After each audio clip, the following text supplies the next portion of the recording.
Welcome to TheoTRADE. This is Don Kaufman. It's April 5th, 2024. Just over 30 minutes to go to the cash close here on this Friday afternoon. I have to tell you, this is my kind of week because there's rumblings of volatility and market reversals all over the place. I'll tell you what, the chart on your screen right now, yeah, it doesn't even do it justice for some of the trade activity we saw this week. I'm actually going to start with a little discussion about the S&Ps and some of the moves that we've actually seen. I mean, what you're looking at right now, again, on your screen, this line, which I'm highlighting here feverishly, that's actually where the week started. This lower line on the screen over here, that is the lower edge of expected move. There's about $62 between those two lines, and yeah, have no fear on Thursday, wicked reversal down through the lower edge of expected move. Today we rip, but where are we right now? We are on it. We're actually on the lower edge of the expected move. So, you know, look, a lot happened throughout the course of the week, and we're going to discuss some of that. But as I do every single week, I like to be extraordinarily forward looking. But as I said, you know, kind of like weeks like this, again, rumblings of volatility, but I really like market reversals. So taking a look at the daily chart here, as I was saying, we're basically sitting just around the lower edge of the expected move, dancing with that. But with 30 minutes left to go, it definitely leaves some room for improvement. Take that any way you will. That could be to the upside or the downside. Let's start to break down some of the trade we saw again this week, but more importantly, moving forward. So one of the first things I wanted to talk about is reversals and two-sided trade returned this week. And look, this is not per se about it's a down move, it's an up move. Okay, we got both sides of movement, and that is so advantageous on an intraday basis. So it opened up intraday trade. And I have to tell you, if you didn't do well in intraday trade this week, you simply were not listening to TheoTRADE chat, because we knocked the cover off the ball a number of times throughout the course of the week, not only on intraday trade, but we also actually hit it in terms of in-out spreads. Just to give you an idea, a couple of the trades that I executed throughout the course of the week, because as I said, it wasn't just about like, you know, Thursday. Thursday is obviously a big move in here, and we did really well on Thursday. But let me actually show you some of the trades that we did. You know, we can start with in-out spreads. One of the trades that we actually took off in-out spreads was in the XLE. In fact, I'll even cruise over to the monitor tab, go to the account statement. You can look and see we closed XLE for like a 55% return. We got into XHB. This is kind of ironic. We opened the trade and closed it. It's an in-out spread for a 30% gain in intraday, which this trade is not intended to be an intraday trade, but we had put it on, the market reversed. It's a home run. And right now we are even on the dance floor for a close in Boeing. For those of you that are actually in the Boeing position, again, the Boeing position in here is presently up about 49%. It's, as I said a moment ago, I've even got the order working. We're working right now. You can see I'm working $1.81. We are 72.5 right now, 72.5, looking for a close in the Boeing position profitably. But I got to tell you, those were in-out spreads. The ones that we actually had some fun with were some of the trades, some of the scalps. By the way, I happen to have one on right now. This one, okay. Is it a winner? Is it a loser? It's a very mild winning trade right now, very mild winning trade. But throughout the course of the week, again, we definitely executed a couple of positions. One of the bigger ones, of course, this week was we bought the 523 puts for 64 cents, closed them out for $5.72. You can see, again, I have one. It's a 0 DTE trade on right now for 90 cents. And where's that market right now? Well, it's just about $1. Okay, it's basically, that's an unchanged trade for me. But we also hit one inside of the QQQ. So inside of the NASDAQ 100, again, this is much earlier in the week. This is not, you know, the huge reversal that we saw obviously on Thursday, but here's one we actually bought for 92 cents, closed for $3.69. And last but not least in here, okay, a trade off in Microsoft.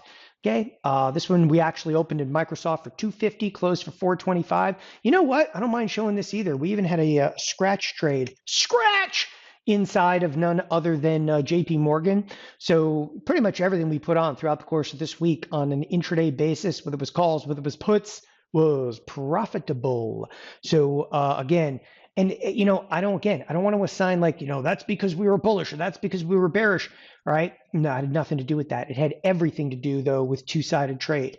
I mean, we were hitting the upper edge of like 2 standard deviation moves, had a reversal off of it. You got to love trades like that. I mean, even if you're wrong like 3 times in a row, you only have to be right once when you're making, what, 3, 4, or even 500% on a trade, something to think about.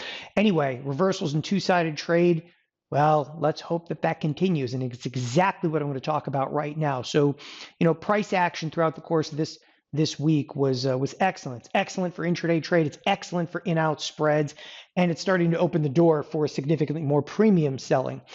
But, okay, let's be looking forward at this point. Volatility, to begin with, it's not backing down. One thing I want to show you today, and for those of you that have some experience, okay, look at the S&Ps for a second. Look with me. They're up 55 handles. Now, we are coming in to a weekend. It's not a 3-day weekend. It's nothing special.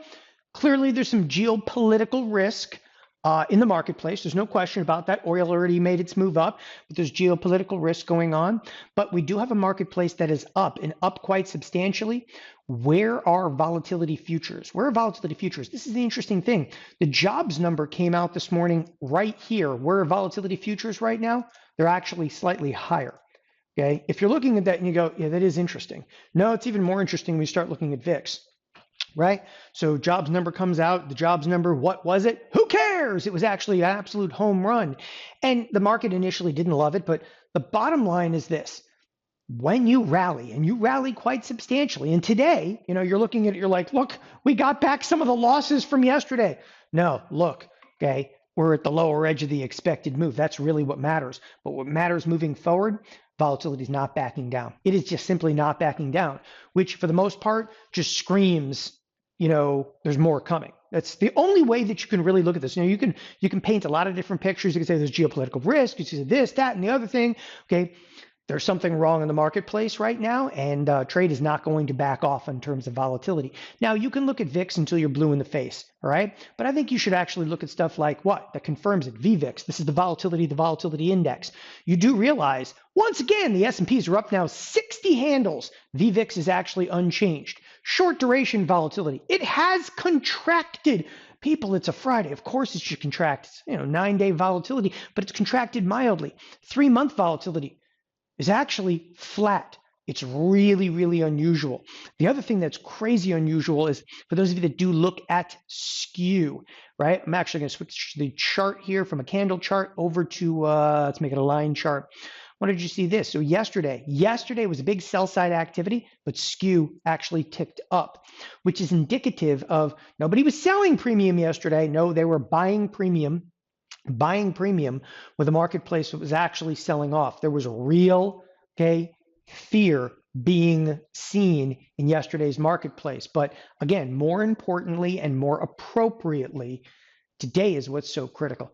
You look back at that SPX, and you see kind of this waterfall effect, and yes, we bounced. And of course, the media is going to be cheering it on. We bounced, we're back, baby. Except you look at this and then you look right back over here. Those two simply do not jive together. There is an issue. There is definitely a volatility issue over here. Look, I'm not going to sit here and preach to you that I know what's coming next, but there is one thing I will tell you. Volatility is still going to be with us next week, and I'm excited about it. In fact, we'll talk about this, but there's still a $90 expected move looking like for next week. And again, with still 25 minutes left to trade, a lot can still happen in this marketplace. So be mindful. Volatility is just not backing down an inch. It's in my opinion, one of the most critical things that you could probably pick up from this marketplace. Usually you have these days where you see some big sell side activity and a huge reversal. Typically when we bounce in the marketplace, which this is today's a bounce, but you bounce in a marketplace, you should see volatility not just pull back. You should see volatility just outright crushed. And it's not. The next thing that's kind of like, I put together this weekend update here, and I'm looking at this. I'm like, what's wrong with this picture? There's a lot wrong with the picture. You realize that bonds are actually continuing to break down, and they're doing it, okay, on quite magnificent size, a lot of volume. So I was talking extensively, like the last 3 weeks, like bond volume was totally dead and option volume was totally dead. All that came roaring back yesterday. Now the bond volume is huge by huge. But the thing that actually bothers me is rates, because bonds are down, rates are higher. When I talk about rates, look at the TNX. TNX is the 10-year.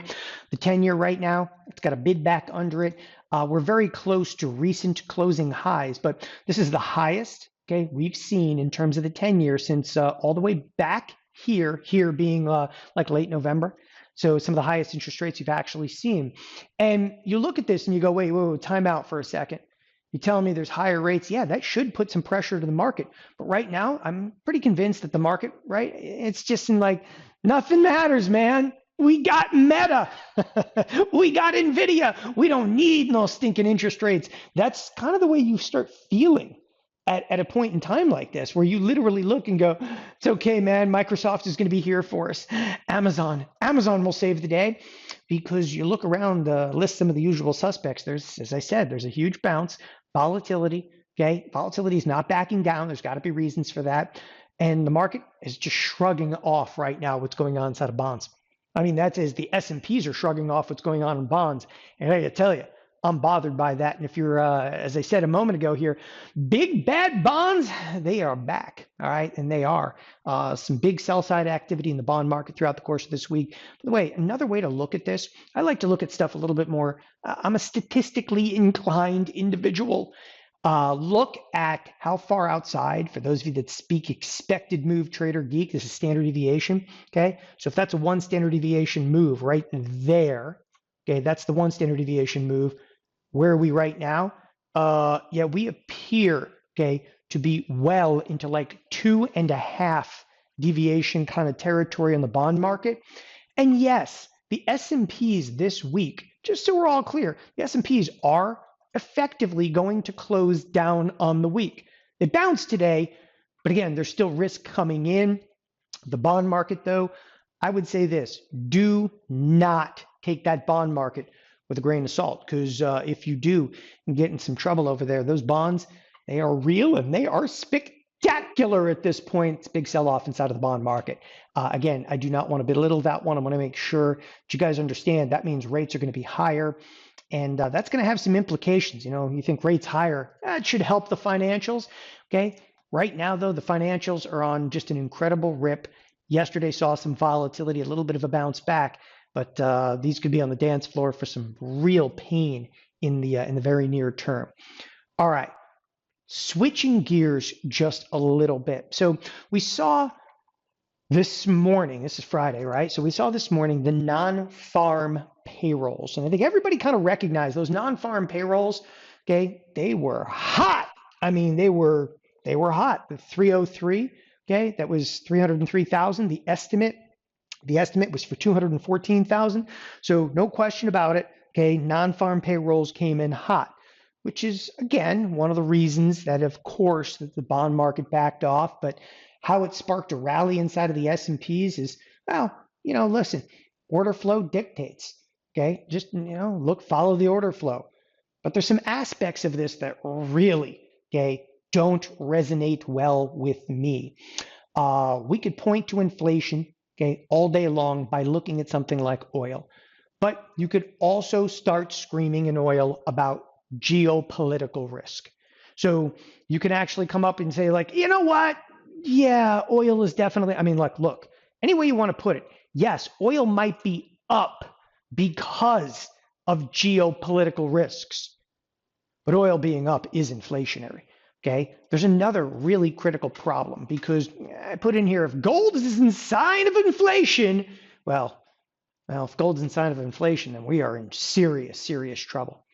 And it's not just gold ripping to the upside. And again, as I said, I like to not look necessarily at a chart like that. I like to just look at stuff like GLD. And if I look at GLD and bring up like auto expected moves, a moment ago, I was just showing you the bond market. It was like, oh, the bonds, it's like, you know, 2.5 deviations. So where's gold? Yeah, this was the expected move right here in gold. And where are we? Up here in Never, Never Land. Now that one does not make me feel warm and fuzzy because what are you going to start screaming? Yeah, gold's up because of geopolitical risk. Yeah, I don't buy that one for a second. Here's the craziest part of the gold move. Do you realize that gold moved up, okay, with the dollar relatively decent this week? Again, I'll argue the dollar did back off. There's no question. If you look at auto expected moves here, there is no option market in here, but you can see on the week, okay, this is where the dollar started the week, and it's down very, very mildly. So in effect, okay, you're seeing a dollar pretty neutral on the week, and gold just, it exploded to the upside. Okay, there's only one way, in my opinion, to look at that, and it's a sign of huge inflation. Okay, that inflation's coming roaring back to this marketplace. That is going to be a critical concern moving forward. I am telling you, you better watch this marketplace and watch it carefully, because if gold continues, look, something has to give in this marketplace. Something's got to give. And I think as I said, we're seeing rumblings of volatility and big market reversals. And I'm literally saying something has to give. I was thinking about this a few hours ago. Okay, and I'm just going to give you insight to what I was thinking a few hours ago. So I saw gold up, I saw the bonds down, I saw volatility refuses to back off. In fact, ironically, volatility right now, like as I'm recording this, and there's still, 15, 16 minutes to go to the cash close, volatility is actually picking up, which is indicative of is sell side coming. The one thing I was thinking about a few hours ago, though, looking at this marketplace, kept thinking to myself, man, forget about me wanting to be bullish or bearish. Bottom line, I can't fathom that somebody wants to go home this weekend long the marketplace. Of course, by the time you listen to this video, you might be long the marketplace over the weekend, and that's fine, whatever. But it's so indicative. This marketplace is so indicative. This is not about people being long or short. I look at this and I go, who wants to hold positions over the weekend? Not a lot of people. I kind of anticipated some sell side activity, but then I thought to myself, well, with all due respect, it just gives, more, background, more credence, if you will, to the idea that this is not about people being long or short. This is about option markets and how proprietary trading firms are firing huge amounts of call buying into one or two products. Look at Amazon today. The amount of call buying in here is phenomenal. You're just buying calls, driving the stock higher. You want to see Meta? Okay, Meta. I started with Amazon, but look at Meta. All right, now finally in Meta, the number of calls bought equals the number of calls sold over here. But it's all this firepower, and it's driving the entire market. It's not about wanting to be long or short. Okay, what you're seeing on the screen in the bid back to the marketplace today is a trade, and a very, very dangerous one at that, because as I said, there is just all kinds of issues with this tape. Everywhere I look on here, I'm like, volatility, this is all wrong. And the bonds, it's all wrong. Then you actually couple in here the of course, gold against a dollar today that's actually up, and gold's exploding another, almost 1.5% over here. Okay, there are some things in the screen. I don't want to say they're not normal. Look, some wild things happen in markets. Okay, but things will normalize. When you look at the tape, a week from now, we're going to see these things kind of level out to some degree. One or two things has to happen. Either the bonds, got to revert a little bit higher, or it's going to snap the back of this marketplace. Either volatility cools off, or it's going to snap the back of these S&Ps. You look at gold, it's got to pull back, or, dollar has got, to make that move, or it's going to snap the back of these S&Ps. Some dangerous trade that we are seeing right now, specifically in the S&Ps with this bounce back today. Now, let's cruise over to the SPX, the mother of all products, as we do each and every week here at TheoTRADE, covering a little bit about the SPX. And as I say, I call it the mother of all products because it drives order flow, to the rest of the marketplace. And if you look over here at the trade tab with me, take a look at some of the size in here. By the way, I don't think these sizzle indexes are right, but just to give you an example, yesterday, we did just over, I think it was about 54 million option contracts traded yesterday. But you do realize that the SPX is a $5,200 product. It today is trading over 3.3 million contracts. Spiders, take a look at spiders as well. Why? Spiders are effectively the same thing as the SPX. They're good for another 8-9 million in here. And then you start to recognize like, wow, the whole entire marketplace, okay, revolves around a handful of tech stocks that are doing a few million contracts, okay, the QQQ, the spiders, and the SPX. That's where all the notional value is going through. And that's why I rely so heavily on the expected move, okay, specific to the SPX. And the SPX, it's an option-only product, right? Look, 7 days out with me. And 7 days out, what I want you guys to see, I'm going to freeze the screen right here. Look, this is not set in stone yet. It's not set in stone. And what you're looking at, okay, is roughly the expected move for next week. When will the definitive expected move be out? The definitive expected move is just about a half an hour from now, okay? But we are looking forward, and we're looking at about a $90 expected move. Now, granted, we're coming off of a week. We had roughly a $62 expected move. Actual move, well, you can see where we presently are. We're just about a $60 move on the week. So buckle up. Next week's going to get a little bit rough. Look, I'm less inclined to worry about any of the announcements coming out next week. It's not a blank calendar, but I'm less inclined to even discuss, some of the announcements coming out. I'm like, oh no, here we go again with inflation, and there's CPI, and there's okay, and we can go on for hours about that. The ECB announcement, less inclined to worry about that, because I'm going to tell you right now, I don't think that's what takes center stage. It's going to take center stage, just the S&Ps in general. Something has got to give in this marketplace as rumblings of volatility and market reversals bleed through. Thanks everybody for joining us here at TheoTRADE. Have a wonderful weekend. Bye-bye.